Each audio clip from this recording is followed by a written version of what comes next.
కోరాను. ఆనాడు వాళ్ళు కొన్ని అంశాలపైన క్లారిటీ కావాలని అడిగారు. మన సిబిఎన్ మన నమోని కలిసి రిక్వెస్ట్ చేశారు. రిక్వెస్ట్ చేసిన మరో క్షణం అంగీకరించారు మన నమో. దీనివల్ల దేశంలోనే అతిపెద్ద స్టీల్ ప్లాంట్ మన రాష్ట్రానికి వచ్చింది. దీనికి కారణం డబుల్ ఇంజన్ బుల్లెట్ ట్రైన్ సర్కార్. Google, space city, drone city, Kopparthi industrial node, Orvakal industrial node, bulk drug park. This is the power of double engine bullet train సర్కార్. ప్రజాప్రభుత్వం ఏర్పడి 16 నెలలైంది.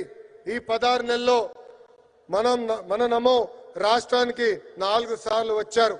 ఆంధ్ర రాష్ట్రం అన్నా, ఆంధ్ర ప్రజలన్నా మన నమో గారికి అపారమైన ప్రేమ. మనం కోరిన అన్ని కోరికలు ఆయన తీరుస్తున్నారు. ప్రభుత్వ కొనసాగింపు అనేది చాలా చాలా అవసరం. మనం చూసాం గుజరాత్ లో ప్రభుత్వం కొనసాగుతుంది కనుకనే ఏకంగా అద్భుతంగా వాళ్ళు అభివృద్ధి చేశారు.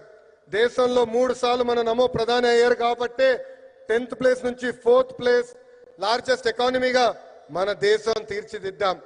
ఆంధ్రప్రదేశ్ కూడా అభివృద్ధి చెందాలంటే ప్రభుత్వం కొనసాగింపు అనేది చాలా చాలా అవసరం. సంక్షేమం, అభివృద్ధి ప్రజా ప్రభుత్వానికి జోడెద్దుల బండి. ఎన్డీఏ ప్రభుత్వం కొనసాగితేనే ఆంధ్రప్రదేశ్ అన్ని రంగాల్లో నంబర్ 1 కావటం గ్యారంటీ అని సభాముఖం తెలుపుకుంటూ నాకు ఇంత అద్భుతమైన అవకాశం ఇచ్చిన గౌరవ ప్రధానమంత్రి శ్రీ నరేంద్ర మోడీ గారికి నా హృదయపూర్వక ధన్యవాదాలు తెలుపుకుంటూ మీ అందరి దగ్గర నుంచి సెలవు తీసుకుంటున్నాను. మన నమో గారి నాయకత్వం, మన నమో గారి నాయకత్వం. భారత్ మాతాకి